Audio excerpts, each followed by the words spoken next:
Hey, today we're going to discuss a secret buff. I'll go over a potential Illuminate ship bug. Not only that, we'll check out Arrowhead's job position because they've hired new devs. And there's so much more I'll be going over. If you would like to support the channel, then consider tapping the like button, subscribe, and turn on notifications so you don't miss out on the daily news.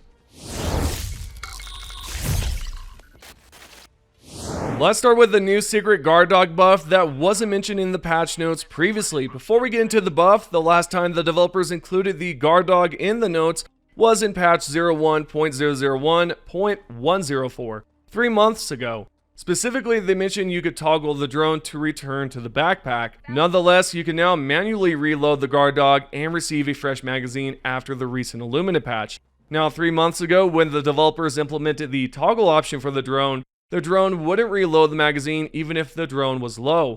Also, the Illuminate patch notes didn't include any notes on the reload feature for the guard dog, so this is indeed a secret change. All in all, some might consider this a nerf since you can't use the same magazine. However, it's actually a buff. The reason is that previously when you toggled the drone with the low magazine, you couldn't use a new magazine. When you toggled the drone back out, you'd have to use the remaining bullets before returning it to the backpack to use another magazine. In the latest patch, this makes it incredibly easier to use, giving you more time to kill enemies instead of having to use up the rest of the bullets before reloading. Overall, it's a solid change that possibly none of you knew about unless you frequently use the guard dog. On a different note, what I'd like to know is what do you guys think about the throw knife, the Plas 39, and the sterilizer? Do these weapons need to receive a buff? I mean, the throw knife is not bad technically, but it's definitely not superb. The Plas 39 is, it's not, I mean, it's good, right? It has a great armor penetration, but the magazine size. And then the sterilizer. Again, not a bad choice. It's mainly used as like a way to inflict damage over time while you use something else to finish the job. But I pretty much created a poll right here and asked a lot of you, what do you think? And apparently 6% thought throwing the knife needs a buff, Plas 39 received 7%, and sterilizer received 5%, while the bottom option says all three need a buff, and that received 82%. What do you all think? Does it need a buff or not? Let me know in the comments below. Speaking of the Illuminate patch, I'd like to bring up a potential bug that's been going on. I haven't seen a lot of players talking about it. Recently on the Glitch Unlimited Discord, Greg, a member of mine, wrote that he tried to throw a grenade inside the warp ship after the shields were down, and it wouldn't explode. He then received a response on the official Helldivers 2 Discord. A member over there replied that maybe there's still a bug with the Illuminate ships, but this Helldiver hasn't seen anyone complain about it, or actually any complaints about it. I went ahead, did a little bit of research to see if anyone has experienced it as well. Surprisingly enough, there are a few Helldivers that have created posts talking about it on the Helldivers 2 Reddit page. Nevertheless, it appears to be a common bug. I haven't experienced any issues when throwing a grenade inside the warp ships. I've seen a few posts where players have said it appears as if there's not enough room inside when it's thrown. But honestly, who knows what the main issue is with the ships. If I see any news about this bug, I'll be sure to let you know in an upcoming video. However, if you have experienced this bug recently, then let me know in the comments below and we'll talk about it. Next up, I want to talk about the Helldivers 2 SteamDB files again. It looks like there's definitely going to be a new patch next week.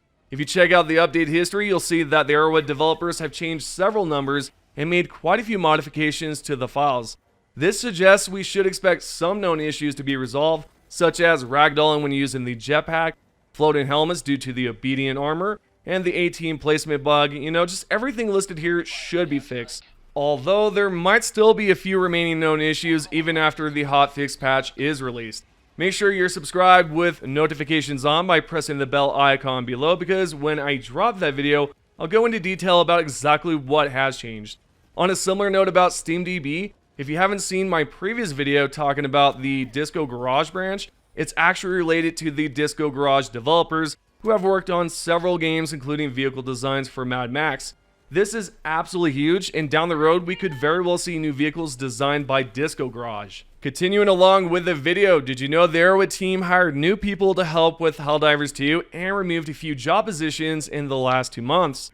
If you didn't know about it, me neither. So far we know they've picked up a QA lead to help with the QA team. The job position used to be on Arrowhead's site, but now it's not. So you might be wondering exactly what a QA team does at Arrowhead. Before it was removed, the job description read like this: As a QA lead, you are part of our production team and you lead our QA team of 6 testers. You provide direct support by testing the implementation of new features as well as controlling the status of live builds, while supporting the release manager and producers. Well, as time goes on, we should see stronger patches that are thoroughly tested, resulting in fewer issues with the updates themselves. But you never know, right? I don't think there's any game out there that hasn't had at least 1 or 2 bugs, so the patches aren't going to be foolproof, but having a QA lead should make future patches much better and should lead to fewer annoying bugs. Alright, the next job position that's no longer listed on Arrowhead's site is a big one, and that's a Monetization Designer. So why would we care about monetization? To put it simply, if you're not a big fan of fear of missing out, or in other words, FOMO, then this is very important, considering Arrowhead mentioned in the job description that they're not pursuing fear of missing out or pay to win. The job description used to say this: the Monetization Designer plays a central role in Helldivers 2. At Arrowhead, our intention is to provide a live service to our players, not just a static game. That includes providing a treasure chest of toys that grows and grows over the life of the game. We do have items that can be gained by paying real money. However, we are adamantly not making a pay-to-win game, and neither are we pursuing a traditional FOMO-driven battle pass approach. We are modeling a different type of live service, and our monetization goals reflect those values. Are you an experienced monetization designer who is interested in working with these constraints? Are you interested in the challenge of designing and modifying a monetization plan over a lengthy live service? Are you conversant with the balance between in-game resources and paid products? That right there, this job position is absolutely huge, since Arrowhead is not aiming for a monetization system that is based around fear of missing out or pay to win. This means future shop items should be monetized correctly and not like what we saw with the Killzone 2 page. I can't wait to see what they plan to do with the shop items going forward. We know that they're reworking the shop this year. When Mitchimus, the community manager, wrote this on the Helldivers 2 Discord, that the team is reworking the shop this year. Last but not least, there's one more job position that was picked up and is worth bringing to your attention, which is the gameplay programmer. Apparently, a gameplay programmer is assigned to create new content and features for HD2. This is another big job position that proves Arrowhead is trying to create more content and provide a stronger experience for us players. The description is right here, and it says, are you a talented gameplay programmer looking to work on amazing co-op titles for PC and console? Are you willing to make the most important decision of your life? Join the Helldivers. More specifically, the Helldivers 2 gameplay programming team. The successful candidate will support the development of new content and features in addition to maintaining our existing codebase. This is a live service title in the earlier stages of post-launch updates, and we aim to support the title for many years before you would move on to any upcoming future titles. I'm excited about this. We've all been craving new content, and sure, we recently got the new Illuminate patch with content, but I suspect the gameplay programmer will help with introducing more features and fun content for us to enjoy. Overall, it looks like Arrowhead has the right mindset currently, and they're going to tackle the new year with full force, holding nothing back. It's going to be an exciting time for players. Now, just a quick recap. They've got a new monetization designer to help with shop items and more, a QA lead to reduce bugs and to oversee new content to ensure it's running properly, and lastly, a gameplay programmer to add new content and features to the game.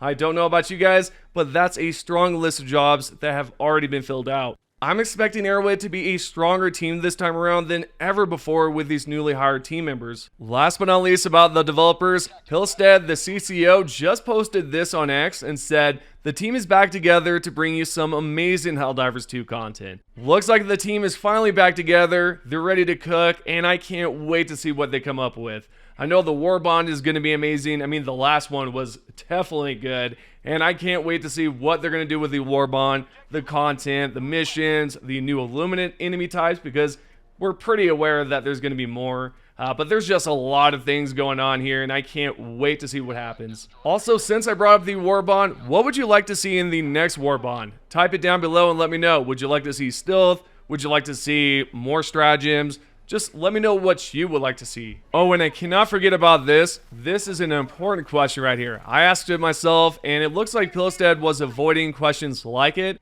This player wanted to know, can they confirm if Arrowhead will be involved with the production of Helldivers?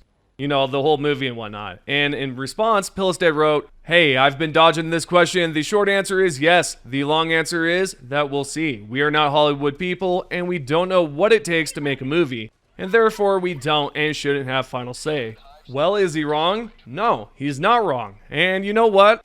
I think this is a valid answer, but at the same time, I think he should have a final say of what goes on lore-wise, right? So PlayStation doesn't just add something that doesn't make sense. And Pillaged and the team should monitor that and make sure everything is accurate with the whole lore.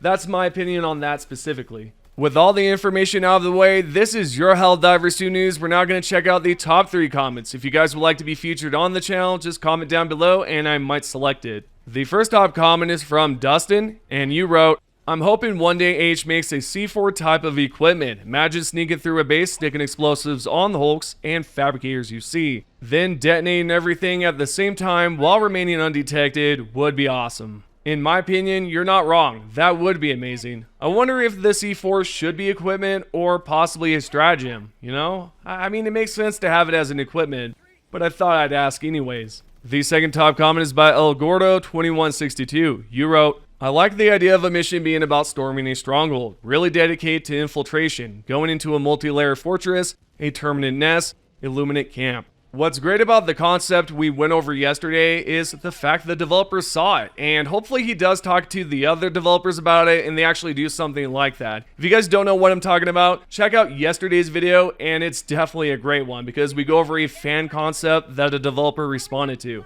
And it's an amazing fan concept. Last but not least, we have Ryujin2135. By the way, is Ryujin an emulator, if I'm not mistaken? Anyways, you wrote, I'd like to see a defensive mission where we get to support the siege troops on holding a position, even if they only had Liberator or Liberator penetrators. Just the fact we would get to support our troops directly would be great. Hopefully it wouldn't be too hard to code since the troops wouldn't need to move much. That right there is not a bad idea, and if they do implement something with the NPCs, hopefully they're nothing like the NPCs we see that exit the evacuation area, right? Because you know how they can get all cluttered up and then, you know, you're supposed to evacuate all the citizens, but they do it's ridiculous. So hopefully they don't get all stuck together or move into a weird pattern. But anyways, that's what I think about it.